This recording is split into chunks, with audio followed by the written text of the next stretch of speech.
Dubai के अंदर जो वीज़ाज हैं उनके ऊपर रिस्ट्रिक्शंस लगी हुई हैं। कल से यूनाइटेड अरब एमिरेट्स के प्रेसिडेंट शेख मोहम्मद बिन जायद अल नहयान भारत की यात्रा शुरू करने वाले हैं। दोस्तों, ये खबर ऐसी है कि दिल पर अजीब बिजली सी गिरी है ये खबर सुन के। जनवरी की 30 और 31 तारीख को आएंगे 22 अरब देश इंडिया में। मीटिंग है अरब फॉरेन मिनिस्टर्स की। बुनियादी वजह यह है कि वहाँ पर अपने मुल्क के अंदर पाकिस्तानी जो या तो गैर कानूनी तरीके से गए या कानूनी तरीके से गए और वहाँ पर गैर कानूनी सियासी एक्टिविटीज़ के अंदर मुलव्वस हुए, उन्होंने उनको मजबूर कर दिया कि ऐसे स्टेप्स उठाएं। अक्सर लोग कहते नहीं कि अपना रोना रो रहे हैं, लेकिन उनका भी रोना कहीं ना कहीं जायज़ होगा। कब से ये काम हो रहा था ये बताया नहीं गया, लेकिन फौरी तौर पर जो इमिग्रेशन वीज़ाज हैं उनका प्रोसेस रोक दिया गया है। ना अप्रूव होंगे ना इशू होंगे, जिसके सबब बहुत से पाकिस्तानी परेशान है। सिर्फ सब ये किन बेसिस पे फैसले किए जा रहे हैं? उसकी वजह एक तो ये उन्होंने बताई है कि जो लोग वहाँ जाते हैं वो क्रिमिनल एक्टिविटीज़ में बहुत ज़्यादा इन्वॉल्व होते हैं। 75 कंट्रीज में पाकिस्तान आ गया, इसलिए तकलीफ हो रही है। हाँ, तो इंडिया नहीं आया ना, तकलीफ इस वजह से भी है।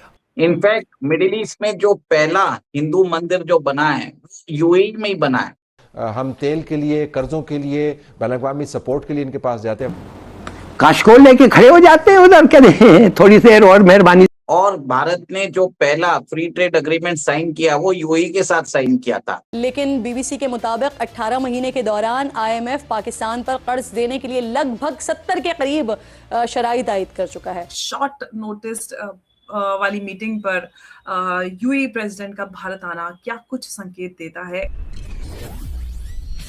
हेलो फ्रेंड्स, जय हिंद। हिंदुस्तान स्पेशल में आपका स्वागत है दोस्तों। जैसा कि दोस्तों आपने क्लिप में देखा, यूएई के राष्ट्रपति MBZ अचानक भारत के दौरे पर आ रहे। जैसे ये खबर आई, पाकिस्तान में मातम छा गया। दूसरी तरफ 10 वर्षों के अंतराल के बाद भारत और अरब लीगों के विदेश मंत्रियों का दूसरा प्रमुख संवाद इसी महीने के अंत में दिल्ली में होने जा रहा है। 30 और 31 जनवरी को आयोजित ये बैठक ऐसे समय में हो रही है जब वैश्विक स्तर पर अनिश्चितता चरम पर है। गाजा संकट, ईरान इसराइल तनाव, लाल सागर में शिपिंग सुरक्षा की चुनौतियों और बदलते भू राजनीतिक समीकरण ने दुनिया को कई चुनौतियां दी हैं। इसी पृष्ठभूमि में भारत और अरब देशों की तरफ से आपसी संबंधों को नए आयाम देने, रणनीतिक साझेदारी को गहरा करने और आर्थिक सुरक्षा सहयोग को मजबूत करने की कोशिश होगी। इस बैठक में खाद्य सुरक्षा और श्रम के आदान प्रदान का मुद्दा भी प्रमुखता से उठेगा। कूटनीतिक सूत्रों ने बताया है कि आगामी बैठक में अरब लीग के 22 देश शामिल होने जा रहे हैं। कल से यूनाइटेड अरब एमिरेट्स के प्रेसिडेंट शेख मोहम्मद बिन जायद अल नहयान भारत की यात्रा शुरू करने वाले हैं और एक ऐसा दौर है जहां पर हम दोनों ही देशों के बीच देख रहे हैं कि रिश्ते जो है इकोनॉमी से लेके डिफेंस, एनर्जी और कनेक्टिविटी तक हम आगे बढ़ते हुए देख रहे हैं। और ऐसे में अचानक से एक बार फिर से अनस्केड्यूल और एक शॉर्ट नोटिस वाली मीटिंग पर यूएई प्रेसिडेंट का भारत आना क्या कुछ संकेत देता है? इन सवालों को हम पूछेंगे और सवाल तो बहुत सारे पूछते हैं कि क्यों यूएई के जो प्रेसिडेंट है वो दोबारा भारत आ रहे हैं और इतनी स्ट्रेटेजिक लाइमलाइट में। तो सबसे पहले यही सवालों में जी, सबसे पहले आपका बहुत स्वागत। जय हिंद, नमस्कार। जय सिया राम अंबर जी। जय सिया राम जी। मेरा पहला सवाल मैं आपसे पूछ चुकी हूँ, जवाब। देखिए, सबसे बड़ी बात है कि यूएई और भारत के बीच में जो संबंध है बहुत ही अच्छे संबंध है। इनफैक्ट मिडिल ईस्ट में जो पहला हिंदू मंदिर जो बना है यूएई में ही बना है। और आप देखिए, एक तरह से दोनों के रिश्तों के बीच में बहुत एक तरह से गहराई है। और भारत ने जो पहला फ्री ट्रेड एग्रीमेंट साइन किया वो यूएई के साथ साइन किया था। और वहां पर भी आप देखिए, यूपीआई का जो इंटरऑपरेटेबिलिटी ऑफ पेमेंट सिस्टम्स है वो भी अपने यूएई के साथ चालू किया। कॉम्प्रिहेंसिव इकोनॉमिक पार्टनरशिप एग्रीमेंट के तहत हम दोनों आगे बढ़ते जा रहे हैं। और इसी मद्देनजर देखिए कि अचानक इमरजेंसी स्केड्यूल्ड विजिट उन्होंने प्लान की है। सबसे बड़ी बात है कि ऐसी क्या इमरजेंसी आ गई कि यूएई के प्रेसिडेंट को अभी भारत आना पड़ रहा है? क्या कुछ एक तरह से मिडिल ईस्ट के अंदर जो रैपिडली समीकरण बदल रहे हैं वो कुछ नया समीकरण बनने की तरफ बता रहे हैं? क्या मिडिल ईस्ट के अंदर बीच में हमने ये भी देखा था कि सऊदी अरेबिया और यूएई के बीच में एक तरह से डिफरेंसेस आ गए थे येमेन और सोमालीलैंड के ऊपर। तो कहीं ना कहीं बहुत सारे प्रश्न हैं। और मेरा ये मानना है कि जो पाकिस्तान अभी इस्लामिक नेटो आर्मी बना रहा है, जिसमें उसने सऊदी अरेबिया के साथ strategic defence mutual agreement sign किया है, उसी मद्देनजर उसके अंदर अभी टर्की भी जुड़ता जा रहा है। एक स्ट्रॉन्ग अलायंस बनने वाला है between Saudi Arabia, Turkey and Pakistan.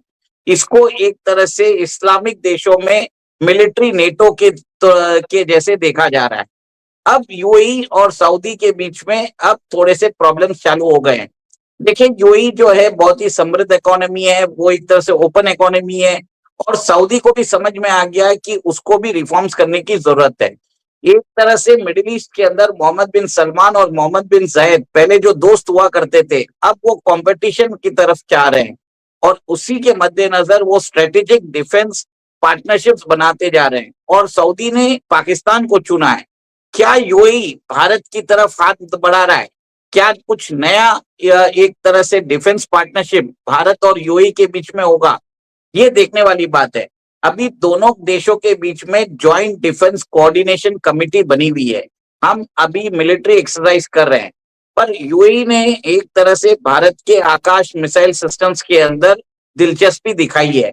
कहीं ना कहीं बात यह भी हो सकती है कि क्या ब्रह्मोस लेने वाला है, क्या Pinaka multi barrel rocket launching system लेने वाला है, या हमारे आर्टिलरी गन्स लेने वाला है। अभी तक इसकी पुष्टि नहीं हुई है। तो कहीं ना कहीं मुझे ये लगता है कि यूएई जो है एक तरह से भारत के साथ अपने डिफेंस कोऑपरेशन और मैरीटाइम कोऑपरेशन बढ़ाने के चक्कर में है।